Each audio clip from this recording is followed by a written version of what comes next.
이 도둑년이 거지 같은 집안에서 시집온 주제 우리 집 돈을 훔쳐? 머리채가 잡혔습니다. 윤서진의 몸이 앞으로 확 끌려갔죠.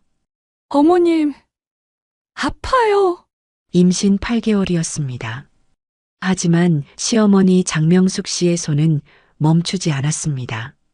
내 금반지 어디 있어? 금값 좀 올랐다고 고세를 못 참고 손을 대? 서진이 배를 감싸며 비명을 질렀습니다. 장명숙 씨는 그녀를 현관으로 끌고 갔죠. 당장 나가! 쿵! 현관문이 닫혔습니다. 서진은 복도에 주저앉았습니다. 경비원 최덕만 씨가 담요를 덮어주었습니다. 서진은 떨리는 손으로 핸드폰을 꺼냈습니다. 아빠, 저예요. 짧은 통화였습니다. 하지만 그 한 통의 전화가 모든 걸 바꿔놓을 거라는 걸 아무도 몰랐죠. 하루 후 아파트는 취재진으로 가득 찼습니다. 이틀 후 내용 증명이 도착했죠. 사흘 후 고소장이 접수되었습니다. 사람들은 알게 되었습니다. 그 여성이 누구인지를, 그녀의 아버지가 누구인지를. 하지만 이건 시작일 뿐이었습니다. 이 놀라운 반전이 궁금하시다면 구독 버튼을 눌러주세요. 평범해 보이는 사람들의 숨겨진 이야기를 매일 전해드립니다. 윤서진은 거실 바닥을 닦고 있었습니다. 임신 8개월이었습니다. 배가 불러 허리를 숙이기가 힘들었지만 시어머니 장명숙 씨가 오후에 친구들을 초대한다고 했습니다. 청소를 제대로 해놓으라고 했죠. 서진은 걸레를 꼭 쥐고 바닥을 닦았습니다.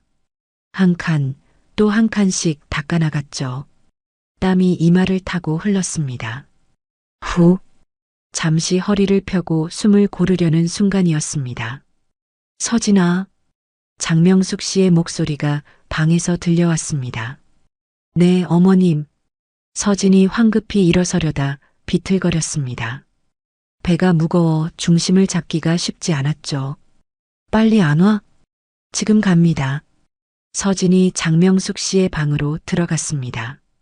시어머니는 서랍을 뒤지고 있었습니다. 얼굴이 굳어 있었죠. 왜 이래? 분명 여기 뒀는데. 장명숙 씨가 중얼거렸습니다. 무슨 일이세요? 서진이 조심스럽게 물었습니다. 장명숙 씨가 고개를 들어 서진을 쳐다봤습니다. 눈빛이 날카로웠습니다. 내 금반지 봤어? 금반지요? 시집 올 때 시아버지가 주신 거야. 여기 있었는데 없어. 서진은 고개를 저었습니다. 못 봤습니다. 못 봤다고? 장명숙 씨의 목소리 톤이 낮아졌습니다. 어머님 방은 청소할 때만 들어오는데 반지는 본 적이 없어요. 청소할 때 들어왔잖아. 그럼 봤을 거 아냐? 장명숙 씨가 팔짱을 꼈습니다. 그럼 누가 가져갔겠어? 여기 너밖에 없었는데. 서진의 가슴이 철렁 내려앉았습니다. 어머님, 저는 정말 뭐? 안 가져갔어? 네. 저는 절대 그런 적 없습니다. 장명숙 씨가 서진을 위아래로 훑어봤습니다. 그 시선이 마치 범죄자를 보는 것 같았죠. 솔직히 말해봐. 돈 필요했어? 아닙니다. 서진의 목소리가 떨렸습니다. 저는 그런 사람 아닙니다. 그럼 어디 간 건데? 귀신이 가져갔어? 장명숙 씨의 목소리가 커졌습니다. 서진은 입술을 깨물었습니다.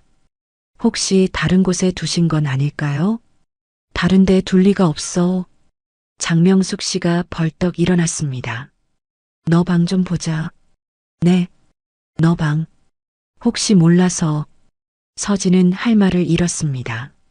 어머님, 저는 정말 가져갔든 안 가져갔든 확인은 해봐야지. 장명숙 씨가 서진의 방으로 성큼성큼 걸어갔습니다. 서진은 그 뒤를 따를 수밖에 없었죠. 장명숙 씨는 옷장을 열었습니다. 옷가지들을 하나하나 뒤졌습니다. 서랍도 열었습니다. 속옷까지 꺼내 확인했죠. 가만히 있어. 서진은 문 앞에 서서 지켜볼 수밖에 없었습니다. 가슴이 답답했습니다. 눈물이 날 것 같았지만 참았죠. 10분쯤 지났을까요? 장명숙 씨가 빈손으로 나왔습니다. 일단 오늘은 넘어갈게. 근데 내일까지 안 나오면 경찰 불러. 서진은 고개를 끄덕일 수밖에 없었습니다. 장명숙 씨는 거실로 나가버렸습니다. 서진은 혼자 남았습니다. 무릎에 힘이 풀렸습니다. 침대 끝에 털썩 앉았죠. 손이 떨렸습니다. 내가 뭘 잘못한 거지. 뱃속에서 아기가 움직였습니다. 서진은 배를 쓰다듬으며 작게 중얼거렸습니다. 미안해. 저녁 8시였습니다. 남편 박지훈이 퇴근했습니다. 여보, 오늘. 응, 힘들었어. 박지훈은 넥타이를 풀며 거실로 들어갔습니다. 저기 여보. 왜? 오늘 어머님 금반지가 없어졌대. 박지훈이 고개를 돌렸습니다. 금반지? 시아버님이 주셨다는 반지요. 그런데 어머님이 제가 가져간 줄 아시는 것 같아서. 너 안 가져갔지? 당연하지. 알았어. 박지훈이 손을 저었습니다. 엄마가 어디 두셨겠지. 나올 거야. 근데 내일까지 안 나오면 경찰 부른다고. 에이, 설마. 박지훈은 그렇게 말하고는 씻으러 들어갔습니다. 서진은 혼자 남았습니다. 불안했습니다. 남편은 자신을 믿어주는 것 같았지만 그게 전부였습니다. 적극적으로 나서는 모습은 없었죠. 서진은 배를 쓰다듬으며 작게 한숨을 쉬었습니다. 다음 날 아침이 되어도 반지는 나오지 않았습니다. 오후가 되어도 나오지 않았죠. 저녁이었습니다. 장명숙 씨의 얼굴은 더욱 차갑게 굳어 있었습니다. 서진아, 나와봐. 거실로 나온 서진 앞에는 장명숙 씨와 박지훈이 앉아 있었습니다. 남편은 고개를 숙이고 있었습니다. 정직하게 말해. 내가 가져간 거지? 장명숙 씨의 목소리가 낮게 깔렸습니다. 아닙니다. 하루가 지났어. 안 나왔어. 저는 정말 모릅니다. 서진의 눈에 눈물이 맺혔습니다. 지훈아. 장명숙 씨가 아들을 쳐다봤습니다. 너는 어떻게 생각해? 박지훈은 망설이다가 입을 열었습니다. 엄마, 서진이는 그럴 사람이 아니에요. 그럼 누가 그랬는데? 혹시 엄마가 깜빡하신 건? 순간 장명숙 씨의 얼굴이 붉어졌습니다. 뭐? 내가 깜빡했다고? 야, 박지훈. 장명숙 씨가 소리쳤습니다. 너도 이제 마누라 편이구나. 엄마. 됐어. 장명숙 씨가 서진을 향해 손가락을 들었습니다. 내일 아침까지 반지 내놔. 안 그러면 경찰 불러. 서진은 대답하지 못했습니다. 네. 겨우 그 한마디를 내뱉었습니다. 장명숙 씨는 방으로 들어가 버렸습니다. 쾅! 문 닫히는 소리가 울렸습니다. 여보, 미안해. 엄마가 원래 저래. 참아줘. 그게 전부였습니다. 서진은 더 이상 말하지 않았습니다. 그날 밤 잠들 수 없었습니다. 뱃속의 아기는 계속 움직였고 가슴은 답답했죠. 이게 맞는 걸까? 답은 없었습니다. 다음 날 저녁이었습니다. 반지는 여전히 나오지 않았습니다. 장명숙 씨가 서진을 불렀습니다. 남편도 앉아 있었죠. 마지막으로 묻는다. 내가 가져갔어? 안 가져갔습니다. 서진이 단호하게 대답했습니다. 정말? 네. 장명숙 씨가 다가왔습니다. 그리고 갑자기 서진의 머리채를 잡았습니다. 이 도둑년아.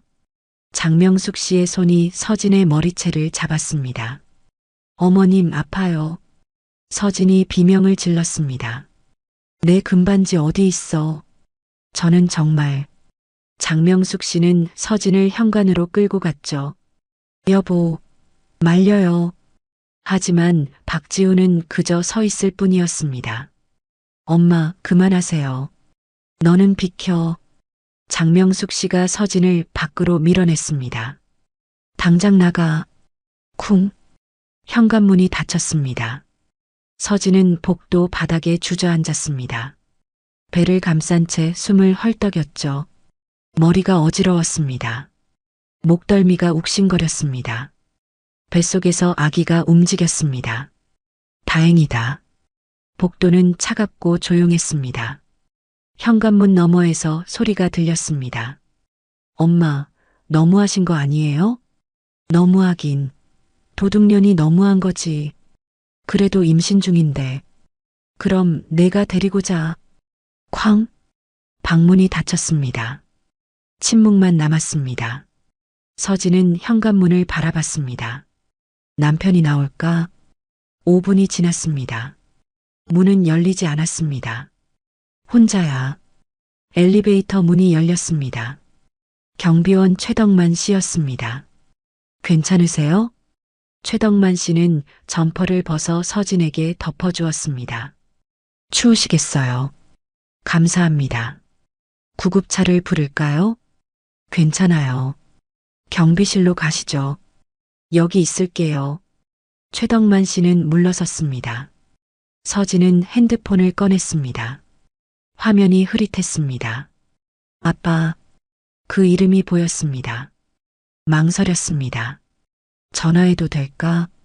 하지만 더 이상 견딜 수 없었습니다. 전화 버튼을 눌렀습니다. 여보세요? 아버지의 목소리였습니다. 아빠, 저예요. 서진아? 목소리가 왜 그래? 아빠, 무슨 일 있어? 지금 복도에. 뭐? 왜? 시어머님이. 더 이상 말을 잇지 못했습니다. 주소 보내. 아빠가 갈게. 아빠, 괜찮아. 기다려. 전화가 끊어졌습니다. 아빠가 온다. 안심이 되었습니다. 하지만 동시에 불안했습니다. 엘리베이터 소리가 들렸습니다. 옆집 김초의 씨였습니다. 어머, 서진 씨? 괜찮아요. 괜찮긴요. 김초의 씨가 서진을 살펴봤습니다. 흐트러진 머리가 보였죠. 혹시? 침묵이 대답이었습니다. 우리 집 들어와요. 괜찮습니다. 곧 아버지가 오세요. 그래요? 그럼. 김초의 씨가 들어갔습니다. 문을 조금 열어둔 채였습니다. 30분쯤 지났습니다. 엘리베이터 문이 열렸습니다. 정장을 입은 남성이 나왔습니다. 윤태준이었습니다. 서진아, 아빠. 윤태준의 표정이 굳어졌습니다. 누가 이렇게 만들었어? 일어나자. 병원 가야겠다. 윤태준이 서진을 부축했습니다. 괜찮아요. 괜찮긴. 윤태준은 서진을 일으켰습니다. 현관문을 두드렸습니다. 문이 열렸습니다. 박지훈이 나왔습니다. 누구세? 말을 멈췄습니다. 장인어른, 병원 다녀온다. 윤태준의 목소리는 차가웠습니다. 아, 네. 제가 같이. 됐어. 내가 데리고 간다. 윤태준은 박지훈을 쳐다보지도 않고 서진을 데리고 엘리베이터로 향했습니다. 박지훈은 서 있을 뿐이었습니다. 엘리베이터 문이 닫혔습니다. 미안해요. 미안할 건 없어. 윤태준이 서진의 어깨를 감쌌습니다. 이제 괜찮아.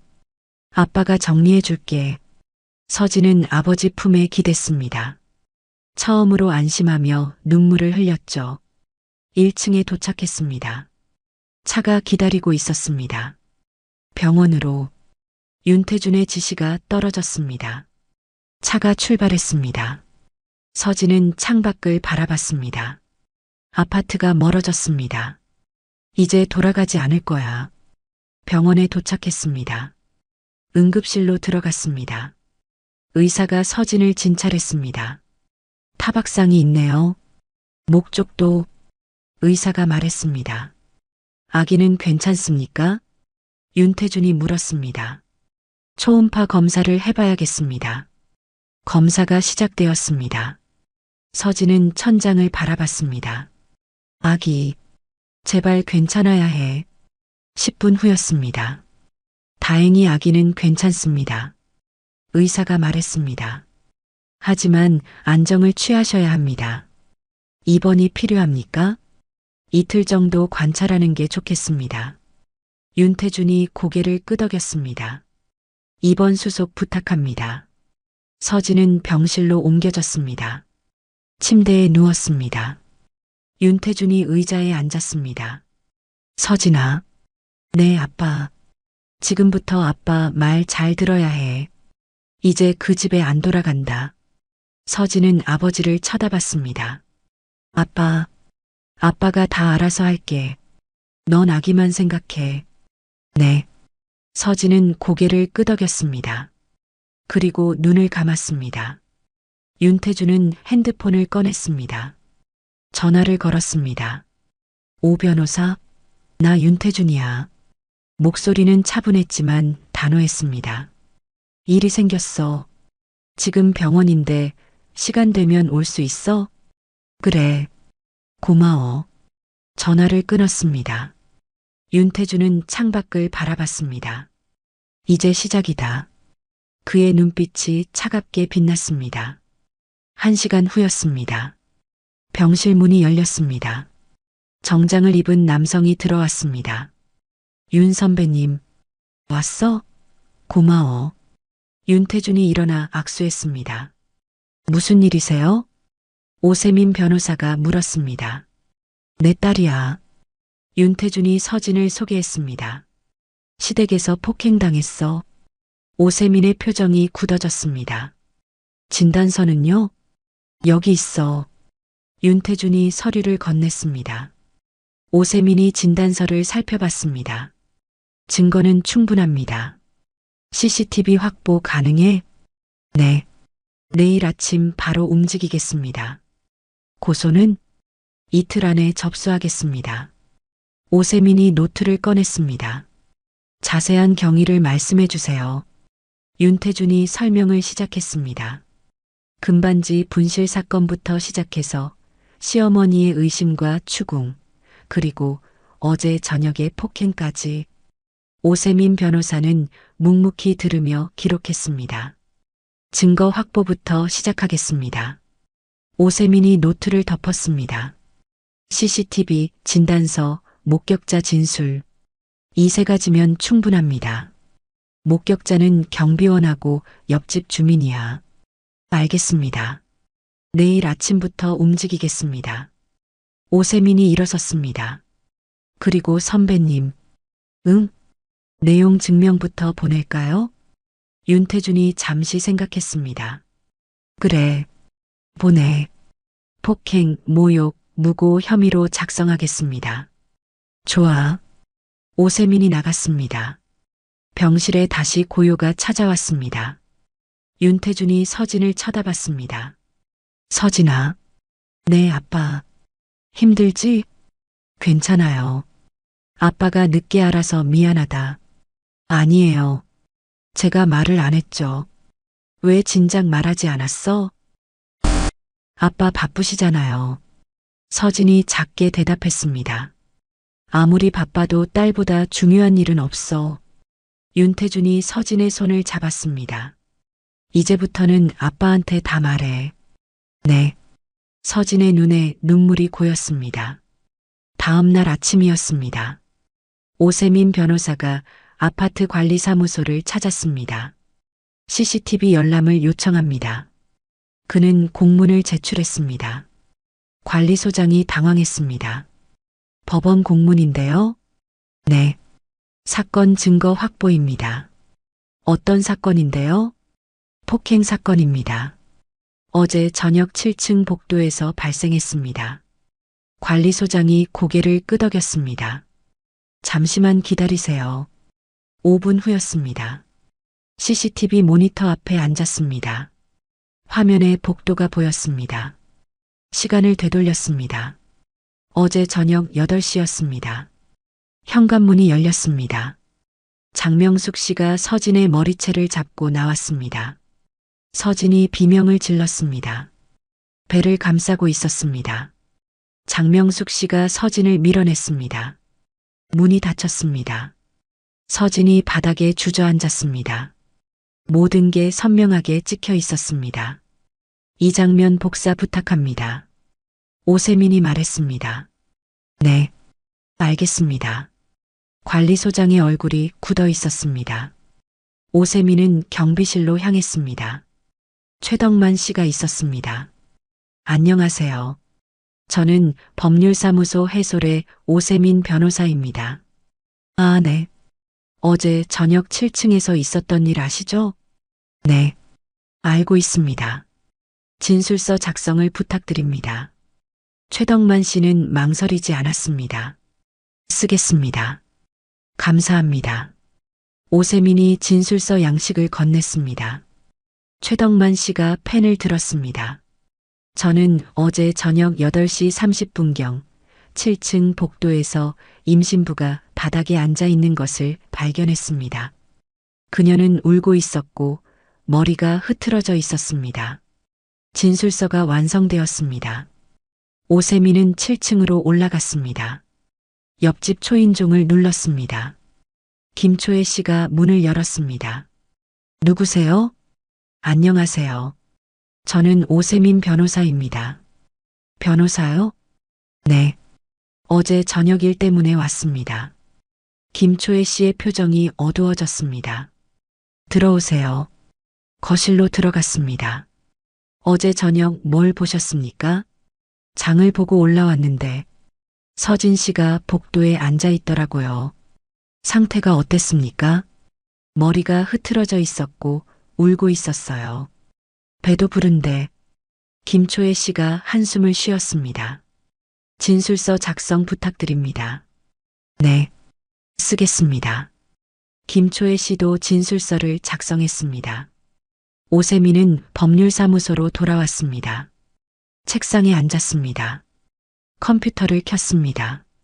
내용 증명을 작성하기 시작했습니다. 수신 장명숙, 발신 법률사무소 해솔, 귀하는 1시간 후였습니다. 내용 증명이 완성되었습니다. 폭행, 모욕, 무고 혐의가 명시되어 있었습니다. 그리고 마지막 문장이었습니다. 본건에 대하여 형사고소 및 민사소송을 진행할 예정임을 알려드립니다. 오세민은 우체국으로 향했습니다. 내용 증명을 발송했습니다. 이틀 후였습니다.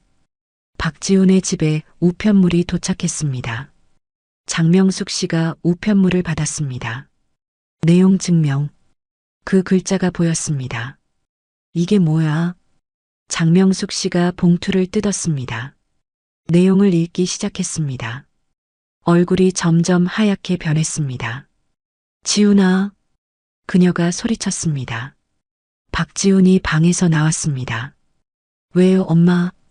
이게 뭐야? 장명숙 씨가 서류를 던졌습니다. 박지훈이 주워 읽었습니다. 그의 얼굴도 창백해졌습니다. 형사고소, 민사소송, 내가 뭐 좀 해봐. 장인한테 전화해. 엄마, 이건, 뭐가 이건이야. 빨리 전화해. 박지훈은 떨리는 손으로 핸드폰을 꺼냈습니다. 윤태준의 번호를 눌렀습니다. 신호음이 울렸습니다. 여보세요. 윤태준의 목소리가 들렸습니다. 차갑고 냉정했습니다. 장인어른, 저 지훈입니다. 무슨 일이야? 내용 증명을 받았는데. 내용 증명? 아, 그거. 윤태준의 목소리는 담담했습니다. 장인어른, 이건 너무 심한 거 아닙니까? 심해?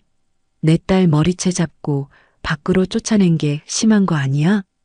그건 엄마가 너무 화가 나서. 화가 났으면 머리채를 잡아? 임신부를? 윤태준의 목소리가 낮아졌습니다. 죄송합니다. 나한테 사과할 게 아니라 서진이한테 해야지. 장인어른, 제발 한 번만. 됐어. 나는 법대로 할 거야. 장인어른, 전화가 끊어졌습니다. 박지훈은 멍하니 핸드폰을 쥐고 있었습니다. 뭐래? 장명숙 씨가 소리쳤습니다. 법대로 한다고. 법대로? 미쳤어? 우리가 뭘 잘못했다고. 장명숙 씨의 목소리가 떨렸습니다. 하지만 박지훈은 알고 있었습니다. 이미 늦었다는 것을. 그날 저녁이었습니다. 아파트 단지에 소문이 퍼지기 시작했습니다. 7층 며느리가 병원에 입원했대. 시어머니한테 맞았다던데? 임신 중인데 머리채를 잡았다며? 세상에. 사람들의 시선이 달라지기 시작했습니다. 장명숙 씨가 엘리베이터를 탔습니다. 다른 주민들이 수군거렸습니다.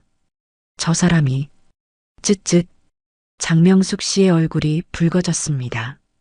하지만 아무 말도 할 수 없었습니다. 이제 시작일 뿐이었습니다. 사흘이 지났습니다. 아침부터 아파트 단지가 소란스러웠습니다.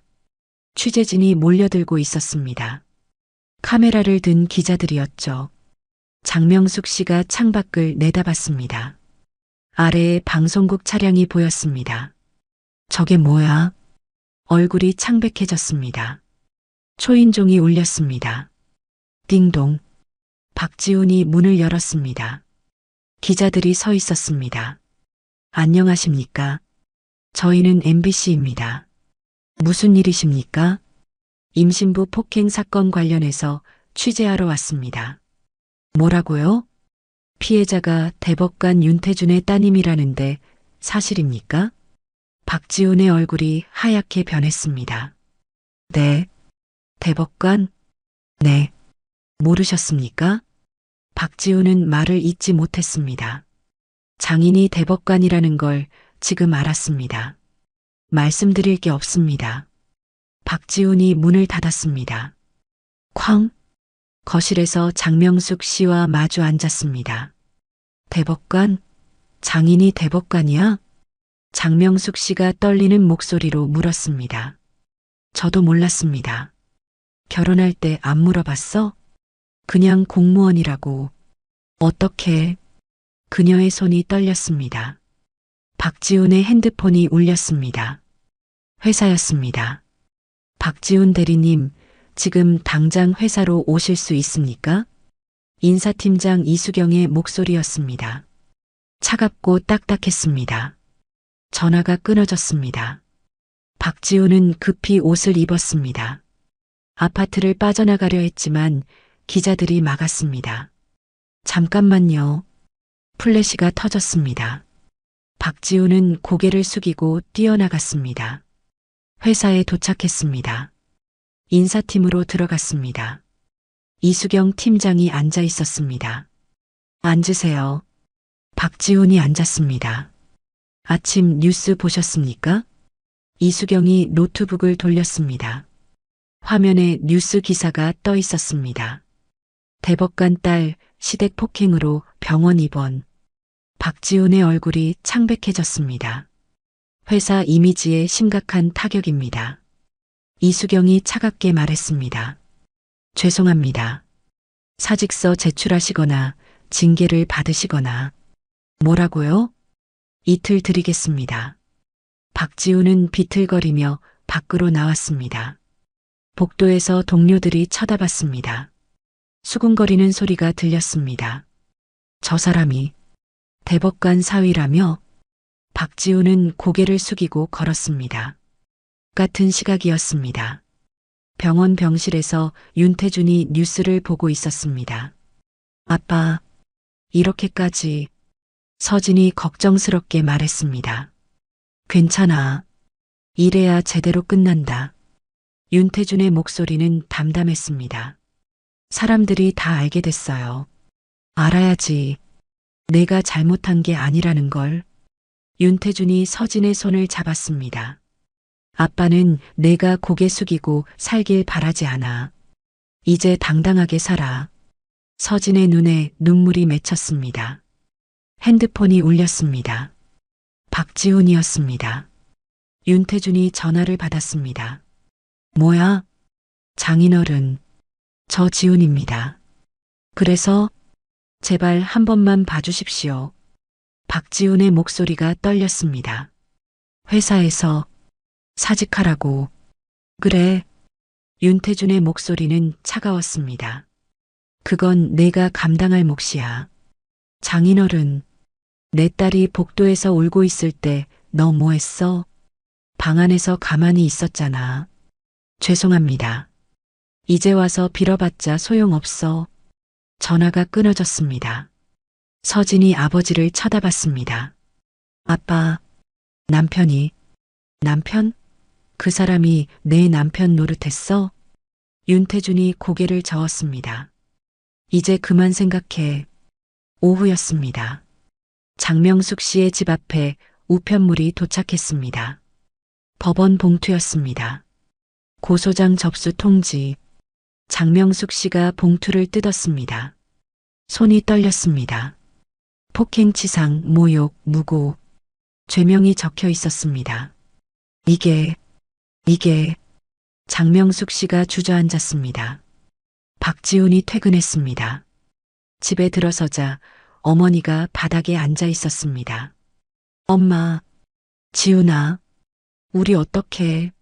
장명숙 씨가 울먹였습니다. 변호사 선임해야겠어요. 돈이 어디 있어? 제가 알아볼게요. 박지훈도 막막했습니다. 회사에서는 나가라고 하고 장인은 전화도 받지 않고 이제 형사재판까지 답은 없었습니다. 그날 저녁 뉴스였습니다. 앵커가 말했습니다. 대법관 윤태준의 딸이 시댁 폭행으로 고소장을 제출했습니다. 화면에 아파트가 나왔습니다. 피해자는 임신 8개월 상태였으며 현재 병원에 입원 중입니다. 전국이 이 사건을 알게 되었습니다. 사람들은 분노했습니다. 임신부를 어떻게 해? 시어머니가 미쳤나? 여론이 들끓었습니다. 장명숙 씨와 박지훈은 집에 갇혀 있었습니다. 밖에 나갈 수가 없었습니다. 다음 날 아침이었습니다. 아파트 게시판에 글이 올라왔습니다. 703호 시어머니, 임신부 며느리 폭행 사건. 댓글이 달리기 시작했습니다. 충격이네요. 같은 아파트에 이런 일이. 단지 전체가 알게 되었습니다. 장명숙 씨가 엘리베이터를 탔습니다. 다른 주민들이 피했습니다. 수군거렸습니다. 저 사람, 아무도 말을 걸지 않았습니다. 장명숙 씨는 고개를 숙였습니다. 마트에 갔습니다. 사람들이 쳐다봤습니다. 며느리 때린. 장명숙 씨는 장바구니를 내려놓고 나왔습니다. 더 이상 견딜 수 없었습니다. 집으로 돌아왔습니다. 문을 닫고 주저앉았습니다. 박지훈도 돌아왔습니다. 거실에 앉았습니다. 두 사람은 말이 없었습니다. 모든 게 무너지고 있었습니다. 병원에서 윤태준이 오세민과 통화했습니다. 재판 일정 나왔어? 네. 한 달 후입니다. 증거는 완벽하지? 네. CCTV, 진단서, 목격자 진술 모두 확보했습니다. 좋아. 윤태준이 전화를 끊었습니다. 서진을 쳐다봤습니다. 서진아. 네, 아빠. 한 달만 기다려. 그럼 끝난다. 네. 서진은 배를 쓰다듬었습니다. 아기가 움직였습니다. 창밖으로 햇살이 들어왔습니다. 따뜻했습니다. 일주일이 지났습니다. 박지훈은 사직서를 제출했습니다. 회사에서 더 이상 버틸 수 없었습니다. 동료들의 시선이 너무 차가웠죠. 수고하셨습니다. 정혜성 대표가 차갑게 말했습니다. 죄송합니다. 박지훈은 고개를 숙이고 회사를 나왔습니다. 퇴직금도 제대로 받지 못했습니다. 집으로 돌아왔습니다. 장명숙 씨가 거실에 앉아 있었습니다. TV를 보고 있었죠. 또 그 뉴스였습니다. 엄마, TV 끄세요. 장명숙 씨는 대답하지 않았습니다. 그저 화면을 멍하니 바라보고 있었습니다. 박지훈의 핸드폰이 울렸습니다. 은행이었습니다. 박지훈님 대출 상환 관련해서 연락드렸습니다. 연체가 이어지고 있는데요. 일시 상환 요청드립니다. 일시 상환이요? 네. 신용도가 급락해서 정상 대출 유지가 어렵습니다. 얼마나 드리면 되는데요? 8천만 원입니다. 박지훈의 손이 떨렸습니다. 언제까지요? 2주 안에 입금해 주셔야 합니다. 전화가 끊어졌습니다. 엄마, 뭐래? 대출 일시 상환하래요. 8천만 원. 장명숙 씨의 얼굴이 창백해졌습니다. 어디서 그 돈을? 모르겠어요. 박지훈은 소파에 주저앉았습니다. 또 핸드폰이 울렸습니다. 이번엔 아파트 관리사무소였습니다. 박지훈님 관리비 연체되고 있습니다. 네. 그리고 경매 통지서가 발송될 예정입니다. 경매요? 네. 대출 연체로 인해 은행에서 경매 신청했습니다. 언제요? 한 달 후 예정입니다. 박지훈은 핸드폰을 떨어뜨렸습니다. 경매래. 장명숙 씨가 벌떡 일어났습니다. 뭐? 우리 집이? 네. 안 돼. 이 집은 내 집이야. 장명숙 씨가 소리쳤습니다. 하지만 소용없었습니다. 같은 시각이었습니다. 병원에서 서진은 퇴원 준비를 하고 있었습니다. 아빠, 이제 괜찮아요. 그래. 친정으로 가자. 윤태준이 짐을 들었습니다. 남편한테 연락은 안 할 거예요? 할 필요 없어. 하지만 서진아. 윤태준이 서진을 쳐다봤습니다. 이미 끝났어. 너도 알잖아. 서진은 고개를 끄덕였습니다. 알고 있었습니다. 남편이 자신을 지켜주지 않았다는 것을. 병원을 나왔습니다. 차가 기다리고 있었습니다. 서진은 창밖을 바라봤습니다. 이제 정말 끝이구나. 친정집에 도착했습니다. 윤태준의 집은 넓고 따뜻했습니다. 방은 내가 쓰던 방 그대로야. 감사해요, 아빠. 서진은 방에 들어갔습니다. 어린 시절 사진들이 걸려 있었습니다. 행복했던 시절이었죠. 다시 시작할 수 있을까? 며칠 후였습니다. 박지훈이 친정집 앞에 나타났습니다. 초인종을 눌렀습니다. 윤태준이 문을 열었습니다. 장인어른, 무슨 일이야? 윤태준의 목소리는 차갑고 냉정했습니다. 서진이 좀 만나게 해주세요. 안 돼. 제발. 한 번만.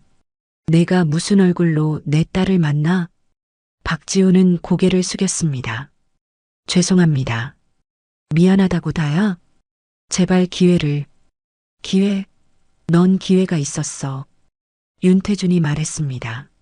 내 아내가 복도에서 울고 있을 때 그게 기회였어. 근데 넌 뭐 했어? 방 안에서 가만히 있었잖아. 죄송합니다. 됐어. 돌아가. 장인어른, 다시 오지 마. 경고할게. 윤태준이 문을 닫았습니다. 박지훈은 문 앞에 서 있었습니다. 한참을 그렇게 서 있다가 돌아섰습니다. 집으로 돌아왔습니다.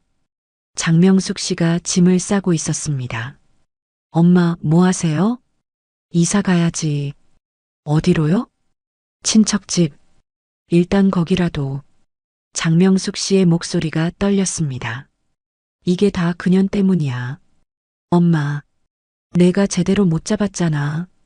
장명숙 씨가 소리쳤습니다. 엄마가 그러셔서 이렇게 된 거잖아요. 박지훈도 소리쳤습니다. 처음이었습니다. 어머니에게 소리를 지른 건 뭐? 내가 지금 엄마한테? 맞아요.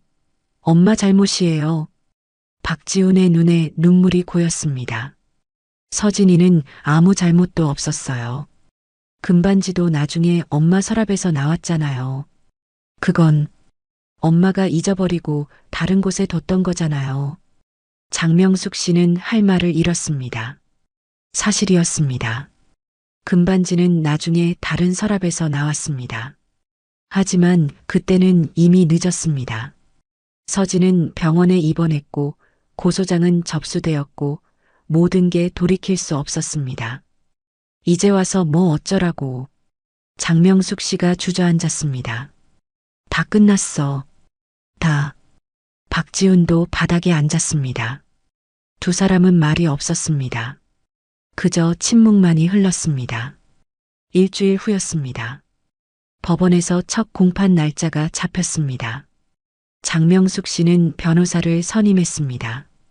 비용이 많이 들었지만 어쩔 수 없었습니다. 승소 가능성은 얼마나 되나요? 솔직히 말씀드리면 어렵습니다. 변호사가 말했습니다. 증거가 너무 명확합니다. CCTV, 진단서, 목격자. 그럼 어떡하죠? 합의를 추천드립니다. 합의요? 네. 형량을 줄일 수 있습니다. 장명숙 씨는 고개를 떨어뜨렸습니다. 알겠습니다. 박지훈이 오세민 변호사에게 전화했습니다. 합의 가능할까요? 글쎄요.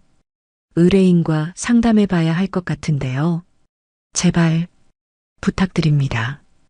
연락드리겠습니다. 전화가 끊어졌습니다. 하지만 답은 없었습니다. 서진은 합의를 거부했습니다. 아빠, 저는 법정에서 끝까지 가고 싶어요. 그래. 내 뜻대로 해. 윤태준이 서진의 손을 잡았습니다. 아빠가 옆에 있을게. 네. 서진은 배를 쓰다듬었습니다. 아기가 움직였습니다. 조금만 더 기다려. 곧 끝나. 한 달이 흘렀습니다. 박지훈의 집은 경매에 넘어갔습니다. 장명숙 씨와 박지훈은 작은 원룸으로 이사했습니다. 모든 것을 잃었습니다. 집도, 돈도, 명예도. 박지훈은 창밖을 바라봤습니다. 어떻게 이렇게 됐을까? 하지만 후회해도 소용없었습니다. 이미 모든 게 끝났으니까요. 재판 당일이었습니다. 법원 앞에는 취재진이 몰려 있었습니다. 장명숙 씨와 박지훈이 도착했습니다. 고개를 숙인 채 법정으로 들어갔습니다. 플래시가 터졌습니다. 피고인, 한 말씀 해주십시오. 하지만 대답하지 않았습니다. 법정 안으로 들어갔습니다. 방청석에는 사람들이 가득했습니다. 언론, 방청객들이었죠. 모두의 시선이 장명숙 씨를 향했습니다. 그녀는 고개를 들 수 없었습니다. 반대편에 윤태준과 서진이 들어왔습니다. 서진의 배는 더 불러 있었습니다. 임신 9개월이었죠. 박지훈이 서진을 쳐다봤습니다. 서진은 눈을 마주치지 않았습니다. 전원 기립. 판사 조은영이 들어왔습니다. 재판이 시작되었습니다. 피고인 장명숙, 앞으로 나오십시오. 장명숙 씨가 떨리는 다리로 앞으로 나갔습니다. 피고인은 폭행치상, 모욕, 무고 혐의로 기소되었습니다. 조은영 판사가 서류를 넘겼습니다. 검사, 공소사실을 진술하십시오. 검사가 일어섰습니다. 피고인은 며느리인 피해자 윤서진 씨를 금반지 절도범으로 몰아모욕했고 임신 8개월인 피해자의 머리채를 잡아 폭행했습니다. 증거를 제시하십시오. 먼저 CCTV 영상을 제출합니다. 스크린에 영상이 재생되었습니다. 복도였습니다. 현관문이 열렸습니다. 장명숙 씨가 서진의 머리채를 잡고 나왔습니다. 서진이 비명을 질렀습니다. 배를 감싸고 있었습니다. 장명숙 씨가 서진을 밀어냈습니다. 문이 닫혔습니다. 서진이 바닥에 주저앉았습니다. 모든 게 선명하게 찍혀 있었습니다. 방청석에서 한숨소리가 들렸습니다. 저게 임신부를. 장명숙 씨는 고개를 숙였습니다. 다음은 진단서입니다. 검사가 서류를 제출했습니다. 두피 열상, 경추 염자, 사지 타박상. 임신부에게 심각한 위험을 초래할 수 있는 폭행이었습니다. 목격자 진술도 있습니다. 최덕만 씨가 증인석에 섰습니다. 저는 그날 저녁 복도에서 피해자를 발견했습니다. 상태가 어땠습니까? 머리가 흐트러져 있었고 울고 있었습니다. 배를 감싸고 있었습니다. 감사합니다. 다음은 김초의 씨였습니다. 장을 보고 올라왔는데 서진 씨가 복도에 앉아 있더라고요. 평소에 어땠습니까? 시어머니한테 힘들어하는 것 같았어요. 증인 신문이 끝났습니다. 변호인 반론하십시오. 장명숙 씨의 변호사가 일어섰습니다. 피고인은 깊이 반성하고 있습니다. 반성만으로는 부족합니다. 조은영 판사가 말했습니다. 이 사건은 단순 폭행이 아닙니다. 임신부에 대한 폭행이고 가정 내 폭력입니다. 변호사는 할 말을 잃었습니다. 피해자 측 최후 진술하십시오. 오세민 변호사가 일어섰습니다. 피해자는 임신 중이었음에도 시댁에서 지속적인 괴롭힘과 폭력을 당했습니다. 금반지 분실을 이유로 도둑으로 몰았고 결국 폭행까지 행해졌습니다. 그리고 금반지는 나중에 피고인의 다른 서랍에서 발견되었습니다. 방청석이 술렁였습니다. 피고인 스스로 잊어버린 것을 며느리에게 뒤집어 씌운 것입니다.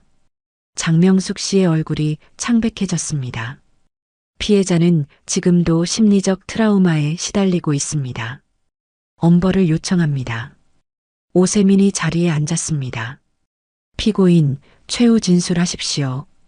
장명숙 씨가 떨리는 목소리로 일어섰습니다. 죄송합니다. 제가 너무 화가 나서 하지만 변명이 되지 않습니다. 조은영 판사가 말했습니다. 앉으십시오. 장명숙 씨가 앉았습니다. 피해자 진술하시겠습니까? 조은영 판사가 서진을 쳐다봤습니다. 서진이 천천히 일어섰습니다. 배를 감싸고 있었습니다. 저는 서진의 목소리가 떨렸습니다. 저는 그냥 평범한 며느리였습니다. 시어머님을 잘 모시려고 노력했습니다. 하지만 늘 부족했습니다. 서진의 눈에 눈물이 고였습니다. 금반지 사건 때 저는 정말 억울했습니다. 안 가져갔는데 도둑 취급을 받았습니다. 그리고 그날 밤 서진이 잠시 말을 멈췄습니다. 머리채를 잡혔을 때 저는 아기가 걱정됐습니다. 제가 아니라 뱃속 아기가요. 방청석이 조용해졌습니다. 그런데 남편은 말리지 않았습니다. 서진이 박지훈을 쳐다봤습니다. 박지훈은 고개를 숙였습니다. 저는 그날 알았습니다. 저는 혼자라는 걸. 그래서 아버지에게 전화했습니다. 서진이 눈물을 닦았습니다. 저는 처벌을 원합니다. 이런 일이 다시는 일어나지 않도록. 서진이 자리에 앉았습니다. 윤태준이 서진의 손을 잡았습니다. 조은영 판사가 서류를 정리했습니다. 잠시 휴정하겠습니다. 10분 후였습니다. 조은영 판사가 다시 들어왔습니다. 판결을 선고하겠습니다. 모두가 숨을 죽였습니다. 피고인 장명숙 씨가 떨리며 일어섰습니다. 피고인은 며느리에 대한 폭행치상, 모욕, 무고 혐의로 기소되었습니다. 증거는 명확하며 피고인의 범행은 중대합니다. 특히 임신부에 대한 폭행은 용납될 수 없습니다. 조은영 판사가 서류를 들었습니다. 피고인 장명숙에게 징역 3년을 선고합니다. 쾅! 망치 소리가 울렸습니다. 장명숙 씨가 주저앉았습니다. 안 돼. 안 돼. 박지훈이 어머니를 부축했습니다. 방청석에서 박수 소리가 들렸습니다. 재판이 끝났습니다. 복도에서 윤태준과 서진이 나왔습니다. 기자들이 몰려들었습니다. 소감 한 말씀 해주십시오. 윤태준이 입을 열었습니다. 법은 공정하게 작동했습니다. 딸을 지킬 수 있어서 다행입니다. 더 이상의 질문은 받지 않겠습니다. 윤태준과 서진은 차에 올랐습니다. 차가 출발했습니다. 서진은 창밖을 바라봤습니다. 법원이 멀어졌습니다. 아빠, 끝났어요. 그래, 끝났다. 윤태준이 서진의 손을 잡았습니다. 이제 새로 시작하자. 네. 서진은 배를 쓰다듬었습니다. 아기가 움직였습니다. 이제 정말 끝이야. 새로운 시작이야. 서진은 처음으로 마음이 편안해졌습니다. 긴 싸움이 끝났습니다. 그리고 승리했습니다. 판결이 나온 지 일주일이 지났습니다. 장명숙 씨는 교도소로 이송되었습니다. 박지우는 혼자 남았습니다. 작은 원룸에서 하루하루를 보냈습니다. 구직 활동을 했지만 쉽지 않았습니다. 대법관 사위, 그 사람 아니야? 면접관들이 수군거렸습니다. 죄송합니다. 연락드리겠습니다. 하지만 연락은 오지 않았습니다. 박지우는 집으로 돌아왔습니다. 핸드폰을 꺼냈습니다. 서진의 번호를 쳐다봤습니다. 전화해볼까? 하지만 용기가 나지 않았습니다. 며칠이 더 지났습니다. 박지훈의 핸드폰이 울렸습니다. 오세민 변호사였습니다. 박지훈 씨, 오세민 변호사입니다. 네. 이혼 관련해서 의뢰인과 상담했습니다. 박지훈의 가슴이 철렁했습니다.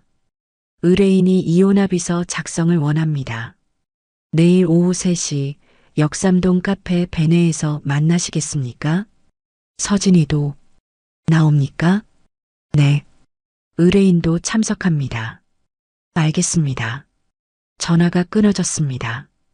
박지우는 핸드폰을 내려놓았습니다. 손이 떨렸습니다. 이혼. 정말 끝이구나. 다음 날 오후였습니다. 박지우는 카페에 도착했습니다. 비가 내리고 있었습니다. 창가 자리에 서진이 앉아 있었습니다.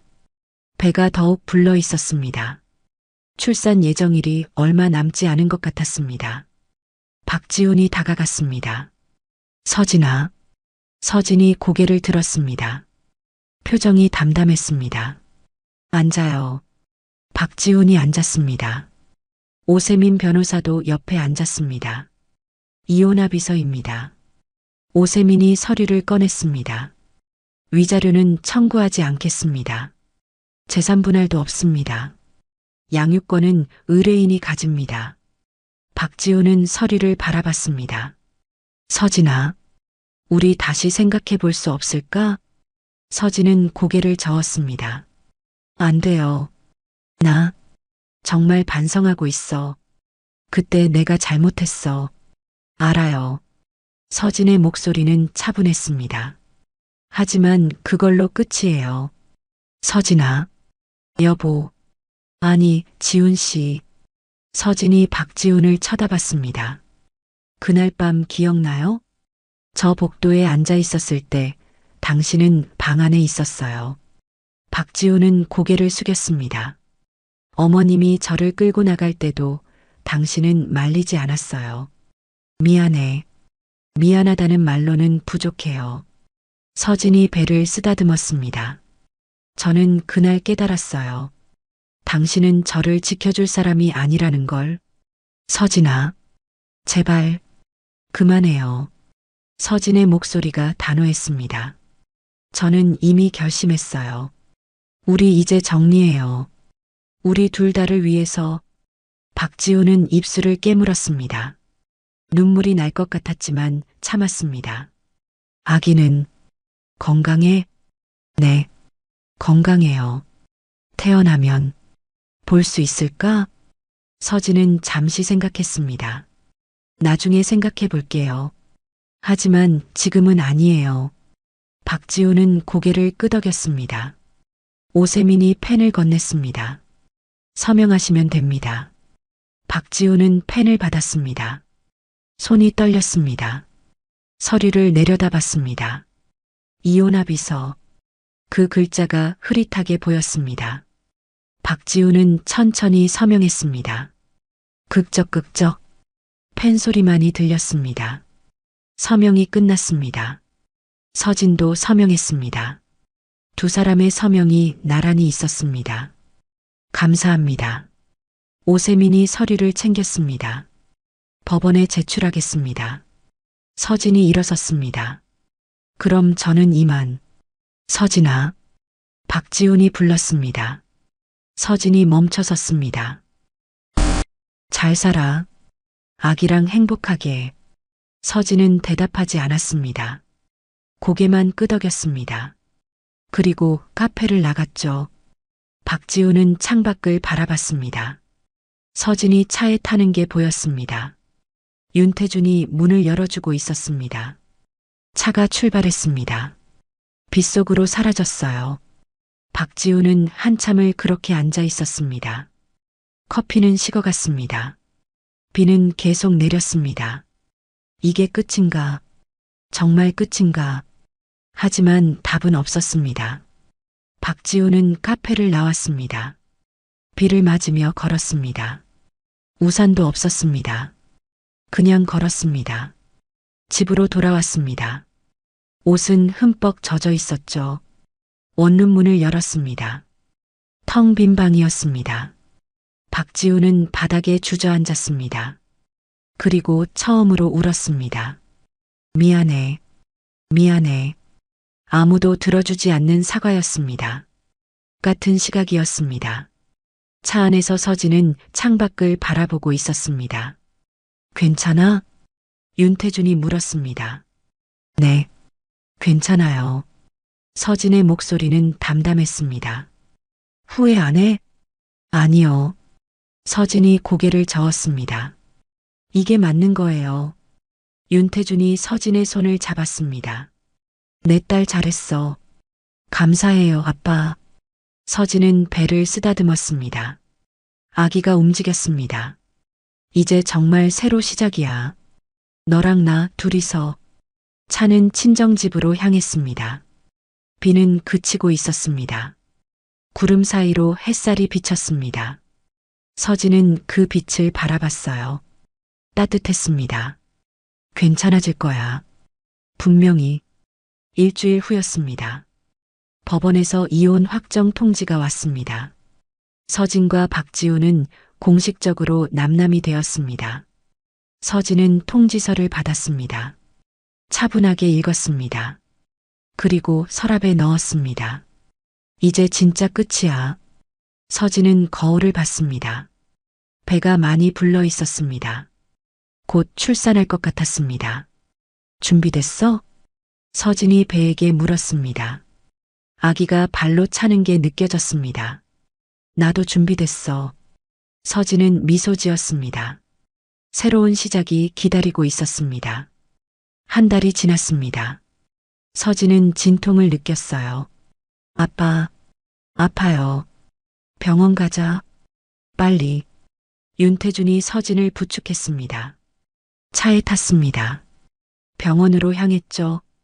응급실로 들어갔습니다. 진통 간격이 어떻게 되십니까? 간호사가 물었습니다. 5분이요. 분만실로 가시죠. 서진은 분만실로 옮겨졌습니다. 진통이 점점 심해졌습니다. 힘내세요. 의사가 말했습니다. 조금만 더요. 서진은 있는 힘을 다해 밀어냈습니다. 그리고 그 순간이었어요. 아기의 울음소리가 들렸습니다. 축하합니다. 건강한 아들입니다. 의사가 아기를 안겨주었습니다. 서진은 아기를 봤습니다. 작고 빨간 얼굴이었죠. 눈물이 흘렀습니다. 안녕. 우리 아들. 아기는 울음을 멈추고 엄마를 쳐다봤습니다. 잘 견뎠어. 정말 잘했어. 서진은 아기를 꼭 안았습니다. 이제 우리 둘이야. 잘 살아보자. 병실로 옮겨졌습니다. 윤태준이 들어왔습니다. 왜 손잡았어? 잘생겼더라. 아빠, 감사해요. 뭘? 당연한 거지. 윤태준이 서진의 머리를 쓰다듬었습니다. 이제 천천히 회복해. 아빠가 다 도와줄게. 네. 서진은 미소 지었습니다. 며칠이 지났습니다. 서진은 퇴원을 했죠. 친정집에서 조리를 시작했습니다. 아기는 건강하게 자랐습니다. 매일 조금씩 달라졌습니다. 엄마, 서진이 아기에게 말했습니다. 우리 잘 살 거야. 약속해. 아기는 방긋 웃었습니다. 석 달이 지났습니다. 서진은 회복했습니다. 어느 날 아침이었습니다. 아빠, 제가 하고 싶은 게 있어요. 뭔데? 재단을 만들고 싶어요. 윤태준이 서진을 쳐다봤습니다. 재단? 네. 저 같은 사람들을 돕고 싶어요. 서진이 말했습니다. 시댁 폭력으로 고통받는 사람들, 한부모 가정, 그런 분들을 도와주고 싶어요. 윤태준은 잠시 생각했습니다. 좋은 생각이다. 도와주실 거예요? 당연하지. 아빠가 전폭 지원할게. 서진은 환하게 웃었죠. 감사해요, 아빠. 몇 달 후였습니다. 사랑재단이 설립되었습니다. 서울 강남에 사무실을 열었습니다. 서진이 이사장이 되었습니다. 재단의 목적은 명확했습니다. 가정폭력 피해자 지원, 한부모 가정 지원, 법률 상담, 심리 상담, 쉼터 운영. 서진은 매일 사무실에 나갔습니다. 아기는 윤태준이 봐주었습니다. 이사장님, 오늘 상담 신청이 5건 들어왔습니다. 직원이 말했습니다. 알겠습니다. 일정 잡아주세요. 한 해가 지났습니다. 사랑재단은 많은 사람들을 도왔습니다. 200명이 넘는 피해자들이 도움을 받았습니다. 법률 지원, 쉼터, 심리치료, 취업 지원. 서진은 바쁘지만 행복했습니다. 어느 날이었습니다. 서진은 아기를 데리고 공원에 나갔습니다. 아기는 이제 걸을 수 있었습니다. 엄마, 아기가 웃으며 달려왔습니다. 서진이 안아 올렸어요. 우리 아들 잘한다. 서진은 아기를 꼭 안았습니다. 눈물이 났습니다. 하지만 슬픈 눈물이 아니었죠. 행복한 눈물이었습니다. 여기까지 왔구나. 정말 여기까지. 한편 작은 원룸에서 박지우는 TV를 보고 있었습니다. 뉴스가 나왔습니다. 사랑재단이 올해의 사회공헌상을 받았습니다. 화면에 서진이 나왔습니다. 상을 받고 있었습니다. 환하게 웃고 있었습니다. 박지우는 TV를 꺼버렸습니다. 가슴이 아팠습니다. 서진이는 잘 살고 있구나. 나 없이도. 박지우는 창밖을 바라봤습니다. 비가 내리고 있었습니다. 혼자였습니다. 교도소에서 장명숙 씨는 수감 생활을 하고 있었습니다. 면회객도 없었습니다. 박지훈도 오지 않았습니다. 그녀는 혼자였죠. 매일 후회했습니다. 왜 그랬을까? 금반지 때문에. 하지만 돌이킬 수 없었습니다. 다시 공원으로 돌아왔습니다. 서진은 아기와 함께 집으로 돌아갔습니다. 윤태준이 저녁을 준비하고 있었습니다. 할아버지, 아기가 달려갔습니다. 우리 손주 왔어? 윤태준이 안아 올렸습니다. 오늘 뭐 했어? 공원 갔어요. 그래, 재밌었어? 응. 서진은 그 모습을 바라봤어요. 따뜻했습니다. 이게 가족이구나. 진짜 가족. 저녁을 먹었습니다. 아기는 할아버지 옆에 앉았습니다. 할아버지, 이거 맛있어. 그래, 많이 먹어. 서진은 두 사람을 바라보며 미소 지었습니다. 행복했습니다. 진짜 행복이었습니다. 그날 밤이었습니다.